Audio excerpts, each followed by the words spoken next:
Cine hero Raj Tarun మాజీ ప్రియురాలు లావణ్య మరో వివాదంలో చిక్కుకున్నారు. ఆమెపై డ్రంక్ అండ్ డ్రైవ్ కేసు నమోదైంది. కారును పోలీసులు సీజ్ చేసి కొండాపూర్ పోలీస్ స్టేషన్ కు తరలించారు. సంగారెడ్డి జిల్లా మల్లేపల్లి వద్ద బైక్ పై వెళ్తున్న వ్యక్తిని లావణ్య కారుతో ఢీకొట్టారని స్థానికులు ఆరోపించారు. ఆ వాహనాన్ని అడ్డుకున్నారు. సారీ చెప్పాలని గ్రామస్తులు కోరడంతో వాగ్వాదం జరిగింది. కారులో లావణ్యతో పాటు మరొక వ్యక్తి ఉన్నారని స్థానికులు తెలిపారు. ఈ ఘటనపై పోలీసులు సమాచారం ఇచ్చారు. ఘటనా స్థలానికి చేరుకున్న పోలీసులతోనూ లావణ్య వాగ్వాదం చేశారని తెలుస్తోంది. కారులో మద్యం బాటిల్ ఉన్నాయని గ్రామస్తులు ఆరోపించారు. పోలీసులు డ్రంక్ అండ్ డ్రైవ్ టెస్ట్ చేసి లావణ్యపై కేసు నమోదు చేశారు.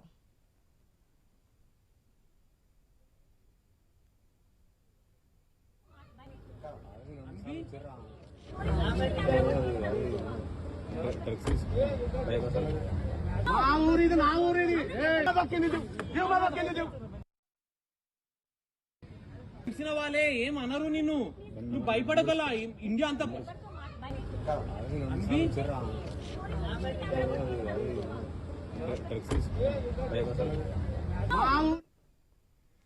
సినీ హీరో రాజ్ తరుణ్ మాజీ ప్రియురాలు లావణ్య మరొక వివాదంలో చిక్కుకున్నారు. ఆమెపై డ్రంక్ అండ్ డ్రైవ్ కేసు నమోదైంది. కారును పోలీసులు సీజ్ చేసి కొండాపూర్ పోలీస్ స్టేషన్ కూడా తరలించారు. సంగారెడ్డి జిల్లా మల్లేపల్లి వద్ద బైక్ పై వెళ్తున్న వ్యక్తిని లావణ్య కారుతో ఢీకొట్టారని అక్కడ ఉన్నటువంటి స్థానికులు ఆరోపిస్తున్నటువంటి మాట. ఆ వాహనాన్ని వెంటనే అడ్డుకోవడం కూడా జరిగింది. అయితే గ్రామస్తులు కోరిందని సారీ చెప్పాలని కోరారు. కానీ అక్కడ వారితో కూడా ఒక విధంగా వాగ్వాదం జరగడం మనం చూసాం. లావణ్య, ఎందుకు మీరు నన్ను ఆపుతున్నారు, వదలండి నేను వెళ్తానని చెప్పి ఈ విధంగా, ఎందుకంటే ఆల్రెడీ డ్రింక్ చేసినట్టు తెలుస్తోంది. దాంతోనే వారితో వాగ్వాదం చేసినట్టు తెలుస్తోంది. అక్కడ పోలీసులకి ఇన్ఫర్మేషన్ ఇవ్వడం, పోలీసులు వచ్చినా సరే పోలీసులతో కూడా ఇదే విధంగా బిహేవ్ చేయడంతో కేసు నమోదు చేసినట్టు తెలుస్తోంది. పూర్తి అప్డేట్స్ మా ప్రతినిధి క్రాంతి ద్వారా తెలుసుకుందాం. క్రాంతి, ఏం జరిగింది అక్కడ? గ్రామస్తులు అయితే డ్రింక్ చేశారు, వెహికల్లో కూడా మద్యం బాటిల్స్ ఉన్నాయి అంటున్నారు. పోలీసులతో కూడా వాగ్వాదం చేసింది లావణ్య అని చెప్తున్నారు. డీటెయిల్స్ ఏంటి?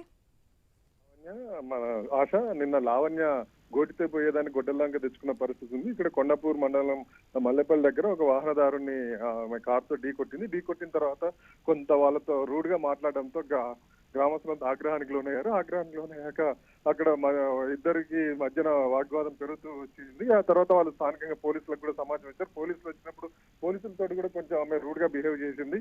దీంతో ఆమెకి బ్రీత్ ఎనలైజర్ ద్వారా టెస్టులు చేసినట్టు మనకు తెలుస్తుంది. దీంట్లో ఆమె ఆల్కహాల్ తీసుకున్నట్టు పోలీసులు గుర్తించినట్టు మనకు సమాచారం ఉంది. దాంతో పాటు ఆమె డ్రైవింగ్ సీట్ లోనే ఉండడంతో డ్రంక్ అండ్ డ్రైవ్ చేసినట్టు ఆ పోలీసులు అయితే కేసు నమోదు చేసినట్టు మనకి తెలుస్తోంది. కార్ని కొండాపూర్ పోలీసులు సీజ్ చేశారు. ఈ రోజు కోర్టులో హాజరు కావాలని ఆమెకు చెప్పగా ఇప్పటి వరకు అయితే ఆమె హాజరు కానట్టు మనకి సమాచారం అయితే ఉంది. ఆశ మొత్తానికైతే చిన్న అంశాన్ని ఆమె పెద్దగా చేసుకుని అది మొత్తం వివాదాస్పదంగా అయిపోయింది. రాష్ట్ర వ్యాప్తంగా నిన్న సంచలనంగా మారింది లావణ్య విషయము. ఆ తర్వాత పోలీసులు రంగప్రవేశం చేయడంతో కేసుల దాకా వెళ్ళిన పరిస్థితి కనిపిస్తుంది మనకు. Right, thanks for the update Kranti.